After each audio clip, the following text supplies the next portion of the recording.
Hey everybody, happy Wellness Wednesday. Marco Rodriguez coming at you.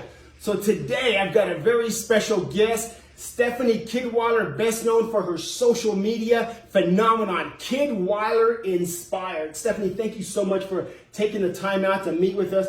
I have watched you grow. So I've known Stephanie for a number of years, and I have watched you grow from, and I won't say that you were ever quiet or shy. That's certainly not your personality. You are the cheerleader, right? You're the cheerleading coach. I mean, that is who she is. That is what she does. But I've seen you grow from into this confident, very powerful business person, and you portray that on your social media page. And knowing you personally, I can say that it's been an honor. It's very rarely in a person's life where you get to witness the birth of a rock star. And I gotta say that it has been an absolute privilege for Diane and I to watch you grow, and we look forward to watching you continue to grow as your business continues to expand, not only across the country, but as your business begins to envelop and go around the world. And so we're really super excited. Thank you so much for coming in. And now, we know you have an amazing biohack story and an amazing entrepreneurial story, and I'm sure our audience can't wait to hear it. So tell us a little bit about yourself. Awesome. Thank you so much, Mr. Marco, for giving me the opportunity to be here to share my story with your audience. So to go ahead and start off with, I am born and raised in El Paso. I do come from a broken family. At the age of 5, my mom and dad did divorce. At the age of 13, my dad did pass away, causing my mom to be a single widowed mom, raising me and my little brother. On the good note, I was actually involved in cheerleading at a young age, and that's where my passion was. So one of the biggest assets that I do have did come from cheer, and I am going to use my cards for resources here. So one of my biggest strengths is to always smile. I'm always smiling. Everybody's asking me, how are you so positive and motivated, and you're so happy all the time? And well, growing up in cheer, no matter what, you have to smile. So here's some 3 keys on how to always smile and keep a smile on your face that helped me out a lot growing up. A simple smile is the best makeup any girl can wear. Always smile at strangers. Guys too. Guys too. Always smile at strangers, because you just might change someone's life. Even just a simple smile, that's the start of opening your heart and being compassionate to others. So alongside within my life, ages 23 to 26, my life did take a spin for crazy spins. But we're gonna skip that part. We'll get to that time another time. But I do want to go and rewind to last year, back in March. Okay. Back in March, 22nd to be exact, my little brother was involved in a horrific car accident. I was at cheer practice at the time, and his accident was maybe 2 miles away from me. So I got the phone call from my stepdad saying, your brother was in an accident, you're the closest one to him, go ahead and go. So I jumped in the car. I was there before EMS and the firefighters. The impact of the car, he was going 45 miles an hour and smashed into a power line, causing the impact from the engine to smash his hips, shattered one side of his hip, shattered. His head went through the windshield. He wasn't wearing a seatbelt. Mind you, he was 19. This was 2 days before his 20th birthday.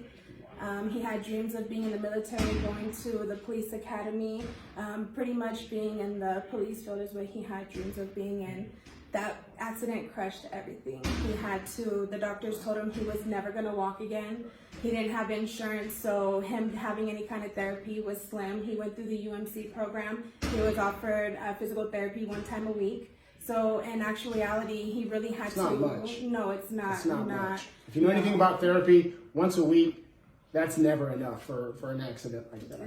Not at all. So in the hospital, since he didn't have insurance, we did resort to go to UMC, and they have a priority list. If there's an emergency that's priority over yours, then you're going to be on the waiting list for anybody to even see you. My brother was intubated and hooked up to some chains and stuff to keep his legs straight for 4 days until they were able to even get surgery done on him. So that was horrific on my family and myself, just seeing my brother every day, not even wondering, are you okay? Because they just immediately intubated him. Well, after everything, my brother had his surgery, and he did end up self-rehabilitating himself. He took advantage of Fort Bliss. They have an aquatic center there, so The doctors who said that he will never walk again definitely proved them wrong. A year later. Wait. Yeah. The doctors were wrong? Yes, the doctors were wrong. Huh. They told my brother that he would either be wheelchair bound or he would have to use a cane for the rest of his life. Wow, it's amazing. And I say that facetiously, obviously, but you have no idea how many times I hear people getting these horrible prognoses, going home, going to hospice. Of course, Jessica Bustamante, right? Stage 4, catastrophic cancer, going home, hospice. You're not going to make it past the next month or 2 months. And she figures out a way to do that. So we hear that all the time. So I'm sorry, I didn't mean to interrupt you, but No, that's okay. Guys, it's so important that I always like to, one of the main things that I teach is for people to take responsibility for their life. And it sounds like your brother did that. I'm sorry, go ahead. Yes, Keep going. definitely. So one of his biggest things was, I'm not applying for SSI. I'm not. I am 20 years old and I am not going to apply for Good for him. SSI. Good for him. So a little bit on the better side, we're going to fast forward a little bit more. He was working for the Border Patrol, for the agents that were having the housing in the Northeast. He was doing that, and now he's actually a correctional officer at a prison in Pecos. Nice. So Awesome. definitely nothing held him back. He pushed forward, so I have to give it to my brother for that. But how that affected me, that got me into the biohacking, is maybe a month after my brother's accident. He was still in the hospital. I was driving to work one day and I had my first ever panic attack. I was on Loop 375, and I don't know if it was me pondering the whole situation with my brother's accident, but I just felt like I was at the top of a roller coaster. My tummy was literally in my throat and I couldn't breathe. I became delusional. I didn't know where I was. I had to call my husband right away, come get me. I went straight to work. We have occupational therapists here at work, so I went ahead and talked to one of them. Suggested that I go and see if there's anything wrong with me. Go to the hospital, all diagnostics done. Nothing was wrong. Everything was normal. I did get diagnosed with anxiety and panic disorder. Told me to lay down, to rest it off. Maybe it was just my brother's accident, and then if it continues to happen, come back and we'll go from there. Well, it continued to happen more often than not. Every time I was in the car by myself, I was just scared for no reason, panicking. After that, I did go back to the doctor. They did want to prescribe me Xanax. I declined. They were like, okay, how about you try this ciprofloxacin or something of that sort. It's like Xanax, but it's a lower dose. And I'm like, no, I'm not trying to put pharmaceuticals into my body. So after that point, I didn't have any insurance as well. So therapy was like $50 a visit. They recommended 2 times per week. That's $100 a week. That was really for cognitive therapy, just someone trying to talk to you. And I needed an immediate fix. So I wasn't taking my options at that time. But lo and behold, a week after all those trial and errors on where I can get help, I was introduced to biohacking. I was, fortunately, I'm a part of your board membership, so I was here at the board meeting, and we had a lovely lady named Patsy Caulfield come in and present to us on how this nutrition can help affect your genes. Yeah. Patsy, on behalf of this entire team, thank you for having the courage to share with us your biohack story. Yes. and the lives that it's changed, and this is one of them. Yes. So, yeah. Yes. Man, the anxiety and panic disorder took a toll on me. I stopped driving. Me and my husband's relationship was so rocky because he couldn't go anywhere without me being there. I was so scared to be alone. I was having panic attacks while he was at work and I was at home with my kids. It was just a very tough time. I closed down my cheerleading practice. Wow. My cheerleading practice, I closed it That was your whole down. life. My whole life. I had 22 girls on my team. Wow. To just come one day and say, guys, I can't. I couldn't drive to practices. I wasn't driving to the games. I wasn't driving to a lot of places. And it really broke my heart that I had to let those little girls down. Yeah, that was a hitter for me, which caused me to go into a depression. That's where my depression set in. I gained a lot of weight because I was eating. I was scared I was eating. I was happy I was eating. I was sad I was eating. So that does happen. But nonetheless, let me go back to being introduced to the biohacking. So like Marco said, Patsy had came in, explained to us how these amazing nutrients can help us. And I took my chance. I said, this is something I'm looking for. It's an all natural ingredients. I need it. So I jumped on with the product right away. Within 30 days, I noticed a difference right away. 30 days. Wow. In 30 days, I noticed a difference. After 3 months, I couldn't even recall having I can't even tell you from this day when my last panic attack was. I cannot remember, and I've been using the product now for over a year. Wow. It's been over a year, so that's given me my life back. I'm now driving. I have a car because I did have to sell my car because I wasn't driving it. Wow. So I'm so driving it was now. that bad. I mean, So bad. it's that bad. You had to sell your car. It is so bad. I can call people on my 2 hands that would have to follow me from my house to Applebee's because we were meeting at Applebee's. Or my mom, I would have to call her, Mom, are you way home from work? Can you follow me home? And literally, it's ridiculous. I put a lot of people in the situation, not even realizing it. But yes, sir, I did sell my car and all that. But I'm happy to say, my kids back then were like, we used to go to the park all the time, or we would go downtown. Oh my goodness, that's my thing to do. Go downtown and walk around downtown, sightsee, window shop, get little knickknacks here and there. And that was taken away too. That was me and my daughter's go-to. And so things would come up like, Mommy, let's go. Never mind, Mom doesn't drive anymore. Wow. It was getting tough. Well, I tell you what, this past weekend, me and the kids went to a birthday party by ourselves. All right. Awesome. So you got your life back. Got my life back. Got your car back. Right, You my got a husband car. has his life back too. Right, and your husband has his life back. And how's the cheerleading? The cheerleading, so since I did close down my organization, I put my daughter back where we first started off with. Okay. My first experience ever with cheer was with this Northeast Bulldogs. Mm-hmm. Coach Sarah is truly amazing. She's taught me a lot in coaching. I figured I'll have my daughter stay there because she's excelling in cheer right now. And when she hits middle school and she's aging out of Coach Sarah's team, then maybe we'll jump right back into coaching because I miss it so much. Yeah. Okay, so you made the decision to not reopen your coaching, but that was a choice that you made. You consciously made that choice. It wasn't a choice that was made for you.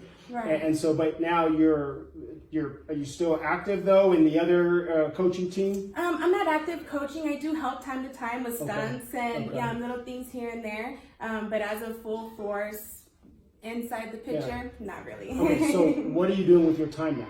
Because you're not coaching and cheerleading, right? So you've got all that time on your hands now. What are you doing with that time? Man, so one of the decisions that why I did make the choice to not jump right into opening my cheer organization is because, Marco, I'm running with this business. I gotta tell you. So not only did biohacking save my life and gave me my life back, but it opened up an opportunity for me to make income from the comfort of my own home. I was able to witness a lot of people's lives changing, not only including mine, but my colleagues and peers and friends and people that honestly I've never met before, but since we have a connection with the product, I'm finding so many stories on how people's lives are changing by this product. So you had some significant changes in your life. Right. And so then you started, and make sure we understood this. So you started sharing this with other people, and you started to see other people's lives being changed. And so was that what prompted you then to turn this biohacking movement into your own business? It did because, I've always wanted to serve in a way to help the world be a better place. And cheerleading was my go-to. I'm going to help the youth. If I can help them and inspire them, empower them to know different in the world, they can apply what I teach them.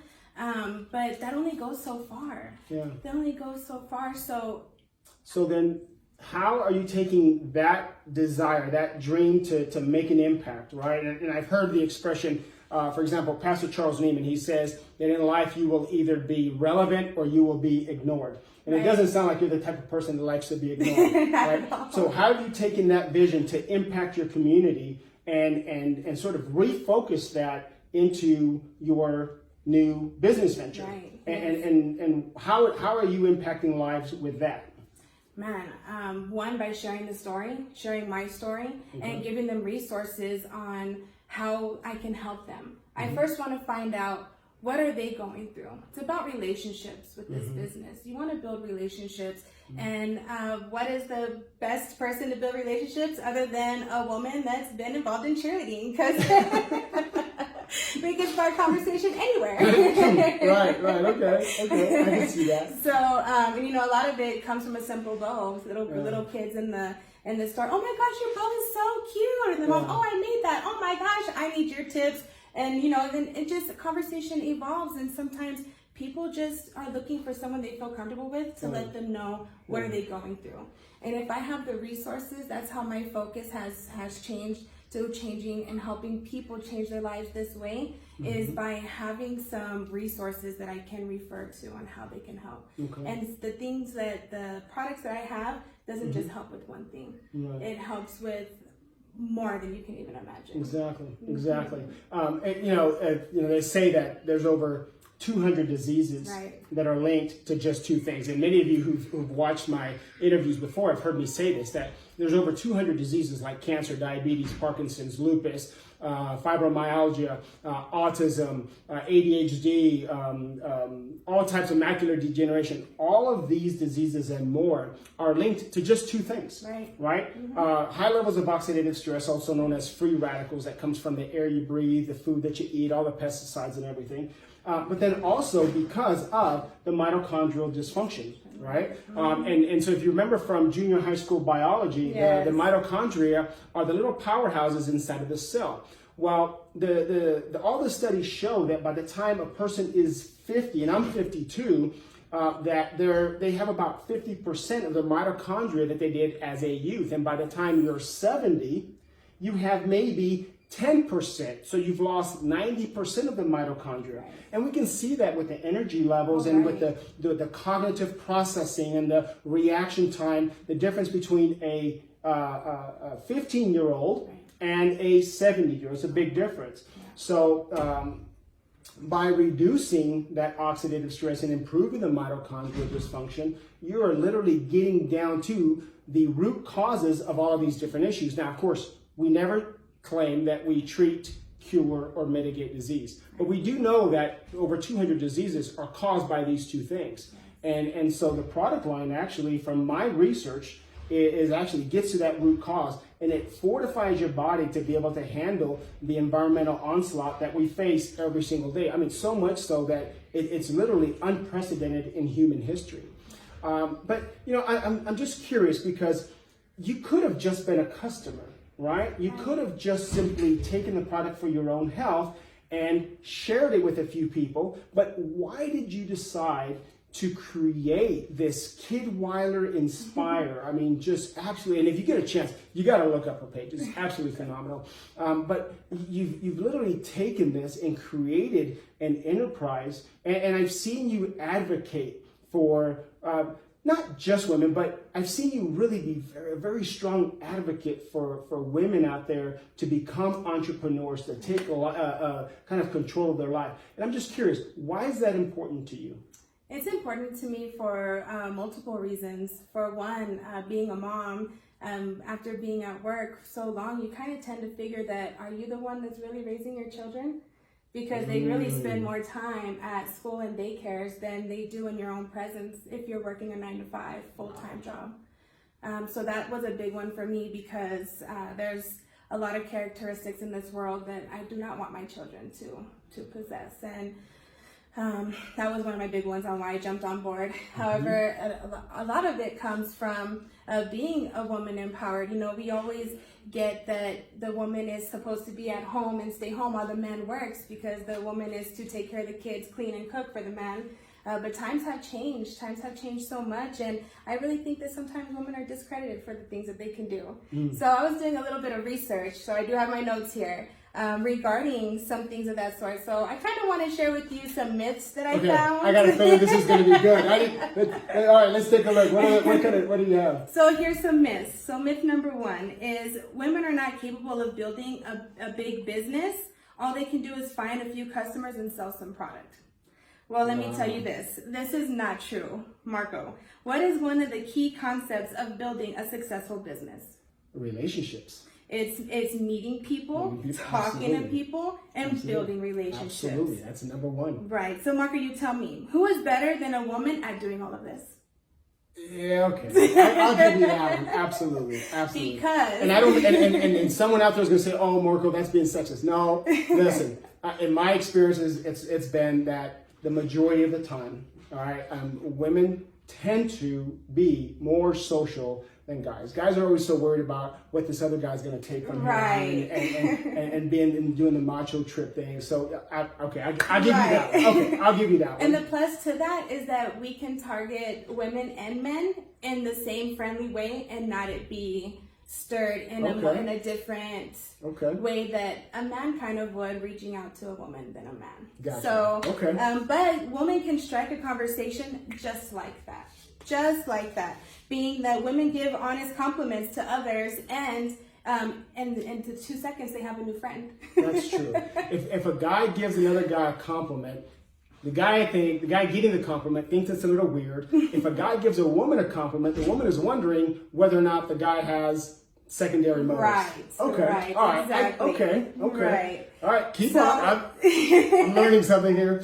So not only in a couple of seconds do you spark a conversation, but within 2 minutes you also make a new friend. Okay. So also, women are amazing in maintaining relationships, which is the key to building businesses. Absolutely. So myth number 2, women are not capable of leading big organizations. All they can do is play a supportive role. Ooh. No. So I know this is the rule of all because everybody resorts to this, but it is true. Women not only give birth and raise children, but there are also women that are leading countries like New Zealand. The Prime Minister, Jacinda Ardern, she is 38 years old. She is the youngest female in the world that is a leader on earth. Wow. She is the youngest leader on earth. Or what about in Germany? They have Angela Merkel. She is currently serving her 4th term as Chancellor of Germany. She was first elected in 2005. Wow. And then last but not least, we have Ethiopia. The president, which is Saleh Work Zewde, sorry for my pronunciation, but she is an advocate for peace and gender equality in her country. She is the only female that is president in Africa. Women are not only leading countries, but entire companies. Global Fortune 500 companies like General Motors, IMB, and the Pepsi company are all leading by women. Wow. I didn't know that. Yes. Wow. That's amazing. Yes. Okay. Yep. So how can they say that women can't lead big organizations? I've never said that. There's no way. And then we have the third and last myth that I have right here. Women are not capable of creating true wealth. All they can do is earn a significantly amount of income. Yeah, I would say, okay, well, Oprah. Right. Yeah. That right there. But anyway, there's literally thousands of women that are leading organizations, and I don't remember where I saw it was a report somewhere where now there are actually more women getting college degrees than men. Right. There's been a complete reversal on that. Right? Okay, go ahead. Wow. So the studies that go on with the wealth part of only making an insignificant amount of income is that the numbers show that wealthy women in the United States is growing fast and is as wealthy as men. In America, 45% of millionaires are women. 45%. 45% of millionaires are women. Okay, so anyone out there who's sitting there talking about how there's not opportunity, 45, and that's nearly half of all of the millionaires in America are women. Are you sure about that? Oh, yes. And I didn't know that. Okay, all right. Sir. Okay, so, I'm learning something new too. Not only 45% of millionaires in America are women, but 60% of those women are self-earned. Wow. 60% of that 45%. Yes. That's amazing. Yes. And it is estimated by 2030 that women will control as much as the 2/3 of the nation's wealth. Women make up a significant part of this industry, and they will continue to rise to the challenge. Guys, we got to get off our butts. This is great. Don't take it that way. That's amazing. That's amazing. Yes. I love that about you, that you are doing your research, that you're looking for the truth, the reality of the situation, right? Because we hear this a lot. We hear this where people want to put their life situation as an excuse, right? And you know, one of the things that I found is that the most successful people, the difference between successful people and unsuccessful people, let me explain, just kind of in a nutshell. So a person has 5 children, for example, and they say, well, I can't be successful because I have 5 children. Right.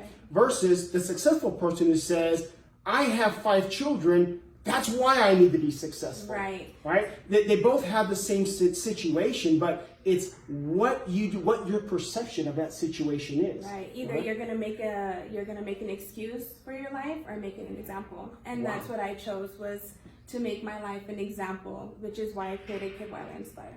Absolutely. Well, you are certainly inspiring people. Any other? Yes, I do actually. Okay. So I started with the myths and a little bit of the facts, but now I'm going to resort to some straight facts. All right, let's go. Give it to us. So according to the U.S. Labor Department, women are almost half of the workforce. They're the sole or co-breadwinner in half of American families with children. So women receive more college and graduate degrees than men. Yet, on average, women continue to earn considerably less than men. Wow. So owning your own home-based biohacking company, it gives women an equal and level playing field. Marco, did you know that there are more women making 6 figures in this industry than any other industry in the world? Really? Really. Okay, so it's tickling me. So let me see if I get this right. So in the workforce, you have more women who have college degrees than men. Right. However, they are the leading breadwinners in their homes, but yet in the workforce, they're still not making as much as men. Right. That's what you're saying, right? Okay, but if I understand this right, you're saying that of the women who are making 6 figures, most of them are working, having their own business, and working from home. Right.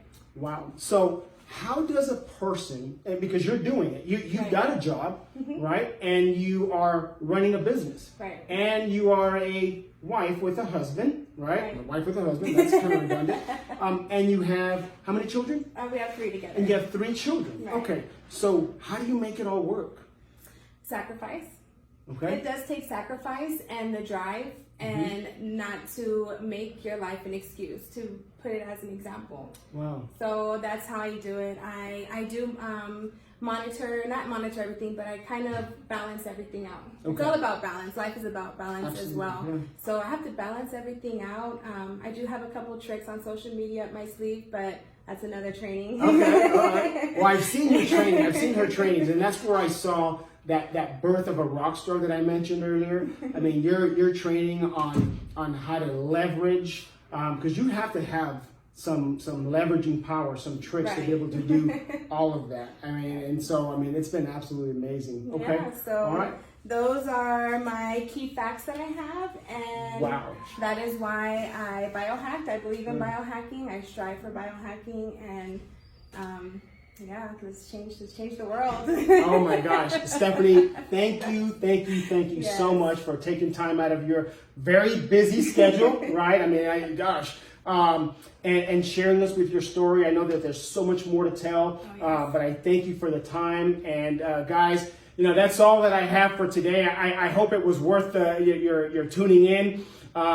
Stephanie Kidwiler, KidwilerInspire. I've never done this before, but certainly if you get a chance, look up her social media, look up her page, and if you are looking to partner with someone, if you have that inner drive, if you're dissatisfied with your current situation and you want something more out of life than just that home to work, it's that hamster wheel, that rat race, and you want to have something for yourself, and you want to have a better life, definitely reach out to her. I mean, gosh, right here is absolutely amazing. So, guys, that's all I have for you today. Remember, as I always like to say, there is a better way to live. Absolutely. Have a nice day, guys. Thank you.